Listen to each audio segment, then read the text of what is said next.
بقالي كتير ما عملتش فيديوهات لليوتيوب، فقلت يلا نجرب تاني. النهاردة هتكلم عن الحجاب.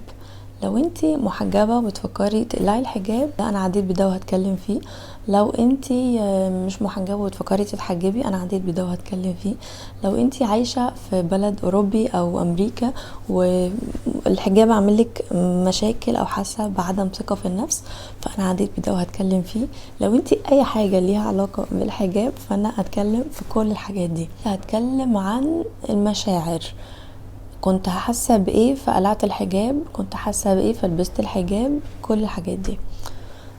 اول حاجه، زمان خالص وانا في كنت بشتغل وقتها بعد ما اتخرجت بسنتين، فممكن في 2018 او لا قبل 2018 2017 تقريبا، ممكن 2017 او 2016. كان عندي اكتئاب شويه، والاكتئاب مش مبرر للحجاب لقلع الحجاب، لكن الاكتئاب بيخلينا نفسيا ضعاف واكثر عرضة لان الشيطان يتحكم فينا، وكتير ناس في الاوقات اللي هي ضعيفة فيها دي بتغلط. لكن الحجاب هو ممكن الحاجة اللي الناس كلها شايفاها، فعلشان كده ناس بتتريق انه على واحدة اكتئبت فقلعت الحجاب والحاجات دي. لكن هو الفكرة انهم مش مربوطين ببعض، لكن احنا بنكون ضعاف، لما بنكون ضعاف بنعمل حاجات غلط. مش عارفة صح اني اقول عليه اكتئاب ولا لا، بس المهم ان انا نفسيا كنت ضعيفة قوي او كنت هشة جدا نفسيا. ففي الوقت ده حسيت ان انا I have no feelings at all، مش حاسة باي حاجة ولا حلوة ولا وحشة، وكان نفسي احس باي حاجة، فده خلاني اقلع الحجاب.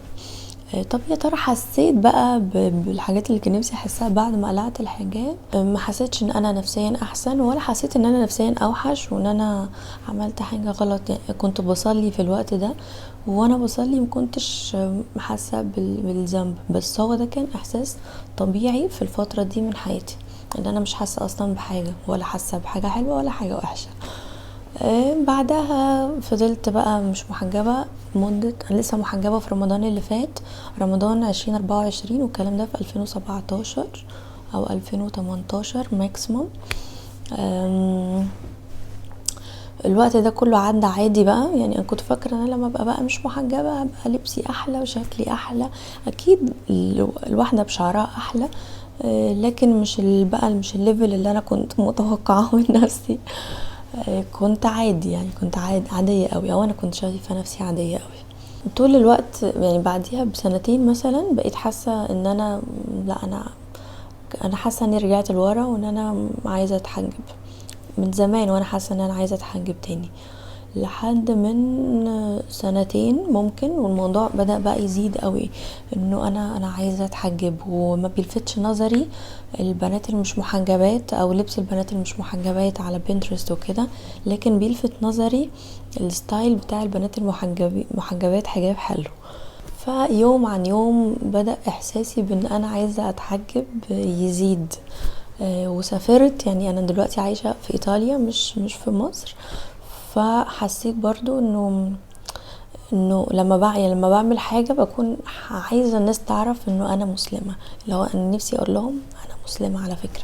لان كتير من المسلمين هنا او كتير من المغتربين عموما مش بيهتموا بمنظرهم خالص، فبينزلوا قدام الناس بصوره مش حلوه، فبيمثلوا الاسلام او الحجاب او العرب بصوره برضو مش الطف حاجه. بتكلم عن المغتربين مش السياح بيكونوا حلوين عادي. في سنة 2024 وانا بكتب الحاجات اللي نفسي اعملها في السنة، حطيت معاها الحجاب، قلت انا كده نفسي اتحجب بقالي كتير، فخليني احط ونشوف هيحصل ايه. وفي 2024 بقى بعد ما حطيت الجول دي بدأ الموضوع يزيد قوي، وان انا لما باجي اعمل فيديو او حاجة بقعد اقول خلاص مش لازم اظبطه قوي، مش لازم اتعب فيه قوي، انا كده لما اتحجب همسحهم. يعني انا بقيت بقى ماشيه كده، اللي هو ما انا كده لما اتحجب هشيل، فقلت خلاص بقى يعني طب ما اتحجب علشان الحاجات اللي انا بعملها وبتعب فيها دي مرجعش اشيلها بعد كده. وفي رمضان حسيت انه انا حاسه ان انا يعني خلاص انا هتحجب، واللي موقفني بس ان انا ما عنديش طرحه، وكنت بطلب اوردر من شي ان، وكان في حاجات فري فيه. ففي الحاجات الفري دي اشتريت طرحه، قلت انا هشتري طرحه وخليها عندي ونشوف ايه اللي هيحصل برضو. فاخدت بيبي ستيبس، يعني انا بعتبرها بيبي ستيبس، ان انا مجرد اني كتبت جول ان انا عايزه اعمل ده في السنه، مجرد اني اشتريت طرحه وانا يعني برضو مش عامله حسابي هجيب الطرحه واشوف هيحصل ايه، يعني بجهز كل حاجه. وفي رمضان في يوم بعد ما جبت الطرحه قلت انا هفضل مستنيه، انا عماله اقول انا عايزه انا عايزه انا عايزه، لا انا مش هعوز تاني، انا هلبس الطرحه وانزل. وفعلا لبست الطرحه، كنت رايحه اجيب بنتي من المدرسه، والناس هناك بقى قعدوا يقولوا لي مبروك ومش عارفه ايه والحاجات الحلوه دي. فبعد كده من ساعتها وانا لابسه الطرحه حسيت بايه؟ اول ما اتحجبت حسيت ان انا مش مبسوطه خالص خالص خالص خالص، والثقه في النفس عندي كانت زيرو لو مش بالماينس، ان انا ماشيه حاسه ان كل الناس بتتفرج عليا وان شكلي مش حلو، وفعلا شكلي ما كانش حلو ساعتها، وما حسيتش ان انا مبسوطه ابدا ابدا ابدا بالحجاب خالص. وكنت نفسي اقلعه، بس عماله اقول لنفسي لا خلاص مش هقلعه، خلاص انا لبسته مش هقلعه، خلاص خدت خطوه مش هرجع فيها، خلاص هستنى ومع الوقت ان شاء الله ربنا هيرضيني وهحس بحاجات احسن من اللي انا حاساها دلوقتي. وفعلا والله العظيم فعلا فعلا فعلا مع الوقت بالتدريج اسبوع في اسبوع يوم في يوم حسيت ان انا لا انا بقيت واثقه في نفسي اكتر بكتير بكتير بكتير بكتير من لما كنت بشعري بكتير. انا محجبه بيور لربنا علشان الفرد، علشان ربنا ما يكونش متضايق مني في حاجه، علشان اكون راضيه ربنا.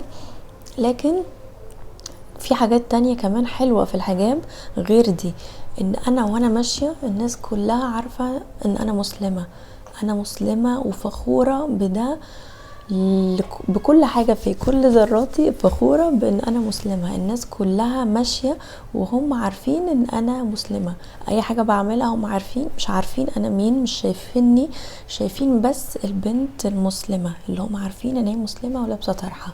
وانا ماشيه في الشارع الناس بتقولي السلام عليكم، ما كانوش بيعملوا كده وانا بشعري، لكن دلوقتي عارفين ان انا مسلمه بيقولوا لي بتحيه الاسلام، مش الطليان اللي بيعملوا كده، لكن ده بيحصل يعني وانا ماشيه في الشارع، فبقول له عليكم السلام وانا مبسوطه ان انت عارف ان انا مسلمه. ففكرة ان يكون في ثيم لينا كمسلمين، انه ده الشكل بتاع الاسلام غير الشكل الغربي، شكل البنت الغربية، دي حاجة انا حبيتها قوي ومكنتش متخيلة ان انا احبها، ان انا يكون عندي الثيم ده ان انا مسلمة وانا ماشية الناس كلها عارفة ان انا مسلمة. يعني ما كانتش في دماغي خالص ان انا هحب الحاجة دي، بس ده اللي حصل ان انا مبسوطه. حاسه دلوقتي للحجاب بايه؟ لا حاسه ان انا الحمد لله مبسوطه قوي قوي قوي قوي وراضيه جدا جدا جدا ان انا محجبه. وفي حاجة تانية، الاعلام والمسلسلات حطولنا البنت المحجبة دي درجة تانية، لا بالعكس ده هي كمان طول ما هي محجبة بتكون ضعيفة كده ومنكسرة وعاملة كده، واول بقى ما بتشم نفسها بتقلع بقى الطرحة وتبقى متحررة. ده غلط تماما، ما فيش حاجة اسمها كده بجد، ما فيش حاجة اسمها كده. هما ضحكوا علينا وقالوا لنا كده، بيضحكوا علينا علشان يغيروا من هويتنا بأي شكل من الاشكال. انا مش مع نظرية المؤامرة 100%، بس لا في ناس كتير بتحارب الاسلام بكل الطرق. وفي حاجة مهمة بتقول ان انت علشان تخلي المسلم مش مسلم دي حاجة صعبة جدا، ان انت تقعد تتناقش معاه وتخليه مش مسلم يغير ديانته حاجة صعبة، لكن سهل قوي انك تخليه يغير هويته، هو مسلم بس بالاسم لكن شكله مش شكل المسلمين، دماغه مش دماغ المسلمين، لانه خلاص اتفرج على كل الحاجات الغربية وبقى مقتنع بالافكار بتاعت الغرب. لبسه هو بقى مبسوط بالستايل الغربي، مش مبسوط خالص بالحاجات بتاعت المسلمين دي، لا. فدي حاجة اثرت قوي قوي في تفكيرنا، عايزين نرجع ان احنا نشتغل عليها، انه لا يا جماعة لا، هو مش كده خالص. هو لا، ممكن تبقى مسلمة وغنية ومبسوطة وقوية وبتعمل ومحجبة وكل حاجة، كل حاجة بالظبط، كل حاجة، مفيش فرق. بالعكس يعني لو هيكون في فرق فالاحسن هو الاكثر تقوى عند ربنا. فده لو في فرق ممكن ان احنا نتكلم فيه كبشر، بس احنا ملناش دعوه بالحاجات دي حاجات بينا وبين ربنا، محدش ليه دعوه بيها، انا مقتنعه بده. فالحجاب مش بيخليكي درجه تانية. الحجاب في دوله غربيه ممكن مش اسهل حاجه، خصوصا لو دوله عنصريه. انا في ايطاليا مش عنصريه قوي، فما مرتش بحاجات عنصريه، لكن مريت بان انا وانا ماشيه ولابسه لبس حلو ولابسه الطرحه، الناس كلها بتتفرج عليا مش شايفين الاء، هم ما يعرفوش مين الاء، هم شايفين بنت مسلمه شكلها حلو. مره زمان اول ما جيت هنا ايطاليا كنت لسه بشعري، في واحده روسيه كانت بتقول، استغربت لما عرفت ان انا مسلمه، وقالت مسلمه واخده بالها من لبسها، يعني ان لبسها كويس. لان دي مشكله في المسلمين، ان هم قاعدين بره بلادهم باي لبس، باي بهدله، باي حاجه، من باب انه مفيش حد عارفنا. فلا، هو انتي اولى وانتي بره بلدك وانتي في بلد غربي ان انتي تكوني واخده بالك من لبسك ومن شكلك، فانتي ما بتمثليش نفسك بس. زي ما انا هنا مش بمثل الاء بس، وما يعرفوش الاء اصلا، انا هنا بمثل كل بنت محجبه. فهم لو شافوني وانا محجبه وشكلي حلو بياخدوا صوره حلوه عن الحجاب، شافوني وانا محجبه وقويه، لو حد قال لي كلمه في الشارع هرد عليه 10، بياخدوا برضو بأدب مش بقلة أدب، بياخدوا صورة حلوة عن الحجاب.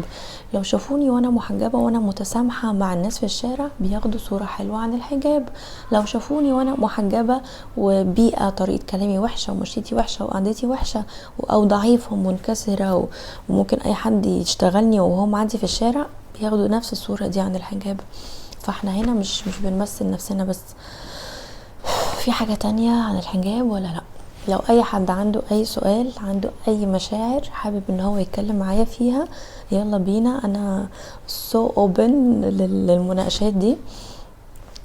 لو افتكرت حاجة تانية هبقى اكتبها لكم في الكومنتس. بس شكرا.